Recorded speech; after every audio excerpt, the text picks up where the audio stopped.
প্রার্থী যারা আছেন তাদের নাম ঘোষণা করছি।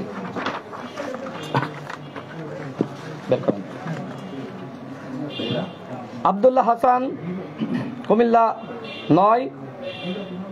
মোহাম্মদ হারুন উর রশিদ, মোহাম্মদ হারুন উর রশিদ, ফেনী 2।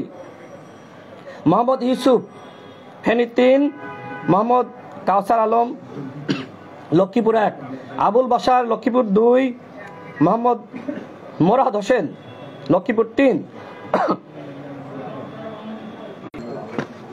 আমি এই মুহূর্তে যারা রংপুরের আমাদের প্রার্থী রয়েছে তাদের নাম ঘোষণা করছি। মোহাম্মদ আশরাফুল আলম, রংপুর 3। মোহাম্মদ মামুনুর রশিদ খান, ঠাকুরগাঁও 3। মোহাম্মদ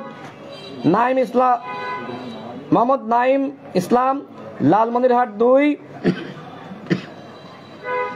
জাকিউল হাসান সিদ্দিক, লালমনিরহাট 3। মোহাম্মদ নাইম ইসলাম, লালমনিরহাট 2। আব্দুল্লাহ মিয়া বাবলু, কুড়িগ্রাম 2। অ্যাডভোকেট সাজ্জাদ হোসেন পলাশ, কুড়িগ্রাম 4। মোহাম্মদ মাসুদ রানা মুন্নাফ, গাইবান্ধা 1। মোহাম্মদ সামিউল ইসলাম, গাইবান্ধা 5। মোহাম্মদ মাহফুজার রহমান, পঞ্চগড় 1। আসাদুজ্জামান নূর, পঞ্চগড় 2। মোহাম্মদ মাহমুদুল হাসান, দিনাজপুর 1। মোহাম্মদ গুলাম আজম, দিনাজপুর 2। মোহাম্মদ ইমরান খান, দিনাজপুর 4। মোহাম্মদ শাহজাহান চৌধুরী, দিনাজপুর 5। মোহাম্মদ বুলবুল আহমেদ, দিনাজপুর 6। যে আসনটা বাদ রাখার কথা ছিল সেটা বাদ আছে। আমরা সাবেক প্রধানমন্ত্রী বেগম খালেদা জিয়ার সম্মানে দিনাজপুর 3 আসনে কোনো প্রার্থী ঘোষণা করি নাই এবং একই সাথে সাবেক প্রধানমন্ত্রী বেগম খালেদা জিয়া তার যে সংগ্রাম, তার যে আপসীন ভূমিকা, তার প্রতি শ্রদ্ধা জানিয়ে এবং গণ অধিকার পরিষদ আগেই কিন্তু ঘোষণা করেছে সাবেক প্রধানমন্ত্রী বেগম খালেদা জিয়া তিনি যে আসনগুলো থেকে প্রার্থী হয়েছেন সেই আসনগুলোতে গণ অধিকার পরিষদ কোনো প্রার্থী ঘোষণা করবে না। যে কারণে আমাদের দিনাজপুর 3-এ প্রার্থী থাকলেও আমরা সেই প্রার্থীর নাম ঘোষণা করছি না।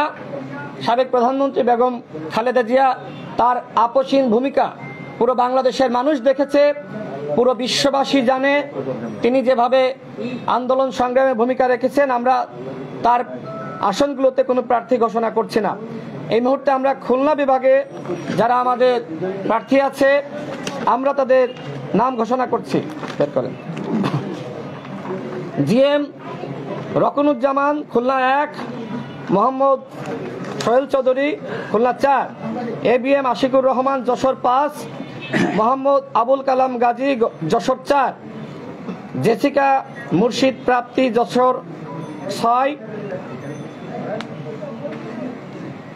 লায়ন মোহাম্মদ নূর ইসলাম, নড়াইল 2। মোহাম্মদ সুমন কবির, Jhenaidah 3। Sakhawat Hossain, Jhenaidah 4। Doctor Khalilur Rahman, Magura 1। Mohammad Shakil Ahmed Tiyas, Kushtia 4।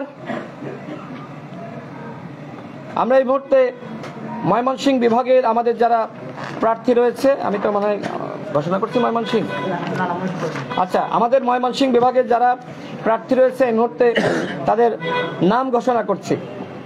Mohammad Shah Sultan Mridha, Mymensingh 2। Mohammad Azizur Rahman, Mymensingh 3। Professor doctor Mohammad Abu Jafar Siddiqui, Mymensingh 4। Mohammad Rabiul Hasan, Mymensingh 6। Mohammad Ziaur Rahman, Mymensingh 8। Mohammad Anwarul Islam, Mymensingh 11। Mohammad Kazi Hayat, Sherpur 2। Mohammad Mahfuzur Rahman, Sherpur 3। Mohammad Jamalpur একটি কারোর নাম পরে দেখতেছি। মোহাম্মদ ইকবাল হোসেন, জামালপুর 4। জাকির হোসেন, জামালপুর 5। আলহাজ মোহাম্মদ আব্দুল কাদির, নেত্রকোনা 4। আব্দুর রহিম, ময়মনসিংহ 10। চট্টগ্রাম এখন এই মুহূর্তে চট্টগ্রাম বাদ থাকলে দাগানো দাগিয়ে পরে বলেন। ময়মনসিংহ 3 বাদ গেছে, নাম কি?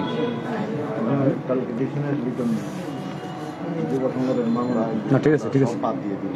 লিটন মিয়া, জামালপুর 3। ঠিক আছে।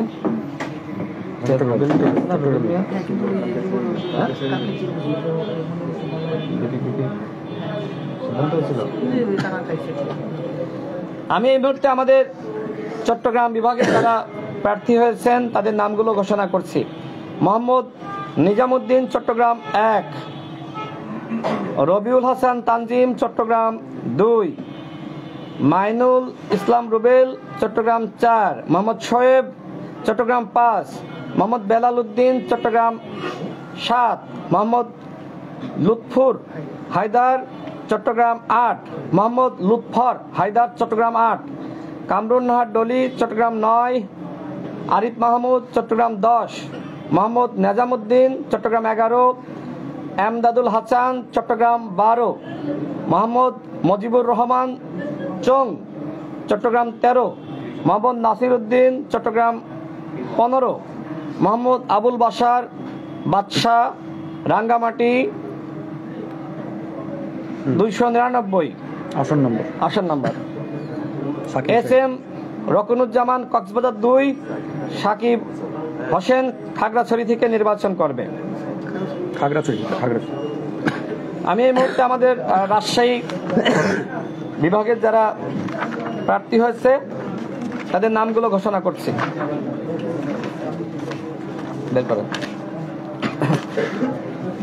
মীর মোহাম্মদ শাহজাহান, রাজশাহী 1। মাহমুদ হাসান জুয়েল, রাজশাহী 2। H M Yakub Ali Joni, Rajshahi 4। মোহাম্মদ শফিকুল ইসলাম, চাপাই নবাবগঞ্জ 3। আনোয়ার হোসেন সোহাগ, নাটোর 1। মোহাম্মদ আব্দুর রহমান, নওগাঁ 5। সোনালী আক্তার মল্লিকা, সিরাজগঞ্জ 1। মাহফুজুর রহমান, সিরাজগঞ্জ 2। মাহফুজুর রহমান, সিরাজগঞ্জ 2। মৌলানা মোহাম্মদ আবু সাইদ, সিরাজগঞ্জ 3। আশরাফুল ইসলাম মিলন, সিরাজগঞ্জ 4। হাসমত আলী সরকার, সিরাজগঞ্জ 5। মোহাম্মদ নাইমুদ্দিন সিরাজি, সিরাজগঞ্জ 6। আমি এই মুহূর্তে আমাদের বরিশাল বিভাগ থেকে যারা প্রার্থী হয়েছেন তাদের নামগুলো ঘোষণা করছি। মোহাম্মদ ইলিয়াস মিয়া, বরিশাল 1। H M Fardin Yamin, Barishal 3। মোহাম্মদ রফিকুল ইসলাম রাসেল, বরিশাল 5। মোহাম্মদ হাবিবুর রহমান, পটুয়াখালী 2। মোহাম্মদ ইয়ার হোসেন রিপন, পিরোজপুর 1। শামসুল আলম, পিরোজপুর 2। হোসাইন মোহাম্মদ শাহাদাত, ঝালকাঠি 1। মাহমুদুল ইসলাম সাগর, ঝালকাঠি 2। আর বাকি আছে কোনটা নাম, কোনটা বললেন? বাকি আছে ভাই, বাকি আছে। প্রিয় সাংবাদিক ভাইরা, আমরা যারা বিভাগীয় পর্যায়ে যারা আমরা বিভাগ ভিত্তিক আসলে নামগুলো ঘোষণা করলাম, তবে যাদের নাম ঘোষণা করেছি তারা কেউই চূড়ান্ত প্রার্থী নয়। যে কোনো মুহূর্তে যে কারো নাম পরিবর্তন হতে পারে। আমরা দেখতে চাই আমরা যাদের নাম ঘোষণা করেছি আমাদের এই সকল প্রার্থীরা তারা কিভাবে এলাকায় কাজ করছে এবং তাদের অতীতের কাজের উপর মূল্যায়ন করে আমরা নামগুলো ঘোষণা করেছি। যেহেতু গণ অধিকার পরিষদের 64 জেলায় আমাদের কার্যক্রম আছে, আজকে আমরা আমাদের দ্বিতীয় ধাপের যারা প্রার্থী তাদের নাম ঘোষণা করেছি। আসলে সবাইকে সন্তুষ্টি করে, খুশি করে নাম ঘোষণা বা প্রার্থী ঘোষণা আসলে সম্ভবপর নয়। অনেকে অখুশি হতে পারে, যেটা আমাদের মতন যারা মধ্যপন্থী রাজনীতি করে থাকে, এই ধরনের দল পুরোপুরি আসলে সবাইকে খুশি করে প্রার্থী ঘোষণা করতে পারে না। ইসলামিক দলগুলো তারা আমরা দেখেছি যে তাদের প্রার্থী নিয়ে জটিলতা তৈরি হয় না। তারা যেহেতু ধর্মভিত্তিক বা ইসলামকে সামনে রেখে রাজনীতি করে, কিন্তু মধ্যপন্থী রাজনীতি যারা করে তারা সাধারণত পাওয়ার পলিটিক্স করে, যে কারণে আমরা দেখি যে আসলে প্রার্থীদের সন্তুষ্ট করা যায় না। সেটি সব দলের ক্ষেত্রেই, সব দলের ক্ষেত্রে আমরা দেখেছি যে প্রার্থীরা আসলে সন্তুষ্ট হয় না। তো আমরা অন্যান্য প্রার্থী যারা মনে করছেন যে নাম ঘোষণা হয়নি, আপনারা এলাকায় কাজ করেন, যদি দল মনে করে যে না আপনি ভালো কাজ করছেন, আমরা তো বললাম যাদের নাম ঘোষণা করা হয়েছে কেউই চূড়ান্ত প্রার্থী নয়, যে কারণ নাম যে কোনো সময় পরিবর্তন হতে পারে। প্রিয় সাংবাদিক ভাইয়েরা, আমি সর্বশেষ বলতে চাই, যেহেতু অনেকে বিষয়টি আপনারা ইতিমধ্যে দেখেছেন যে 2019 সালে যে ডাকসু নির্বাচন অনুষ্ঠিত হয়েছিল, সেই ডাকসু নির্বাচনে আমরা আমাদের কোটা সংস্কার আন্দোলনের যে প্যানেল ছিল, সেই প্যানেল থেকে আমরা অংশ নিয়েছিলাম এবং সেই প্যানেল থেকে নুরুল হক নূর ভিপি নির্বাচিত হয়েছিল। এনসিপির বর্তমান সদস্য সচিব আক্তার হোসেন তিনি সমাজসেবা সম্পাদক পদে নির্বাচিত হয়েছিলেন। সব মিলিয়ে আমরা আমাদের কোটা সংস্কার আন্দোলন প্যানেল অর্থাৎ ছাত্র অধিকার পরিষদের প্যানেল থেকে আমরা 11টি পদে আমরা নির্বাচিত হয়েছিলাম, ভিপি জিএস সহ। সেই সময় একমাত্র প্রার্থী হিসেবে আমি বিশ্ববিদ্যালয় প্রশাসনের কাছে অভিযোগ দাখিল করে রেখেছিলাম, কিন্তু সেই সময় কোনো সমাধান পাইনি। আপনারা জানেন যে গতকাল ঢাকা বিশ্ববিদ্যালয়ের একাডেমিক কাউন্সিলের সভায় সিদ্ধান্ত গৃহীত হয়েছে, যেহেতু ছাত্রলীগের সাবেক সাধারণ সম্পাদক, এখন তো নিষিদ্ধ ছাত্রলীগ, এবং ডাকসুর অবৈধ জিএস গোলাম রাব্বানী যেহেতু অবৈধভাবে এমফিলে ভর্তি হয়ে তিনি ডাকসুর জিএস পদে নির্বাচন করেছিলেন এবং তাকে যে প্রক্রিয়ায় যেভাবে তাকে জিএস হিসেবে ঘোষণা করা হয়েছিল সেটি ছিল অবৈধ। বিশ্ববিদ্যালয় প্রশাসন আমার অভিযোগের প্রেক্ষিতে তারা যে তদন্ত কমিটি গঠন করে গণঅভ্যুত্থানের পরে, সেই তদন্ত কমিটি তারা তথ্য উপাত্তর উপর ভিত্তি করে তারা পেয়েছে, আমার বক্তব্য নিয়েছে, আমিও তাদেরকে সহযোগিতা করেছি যে গোলাম রাব্বানী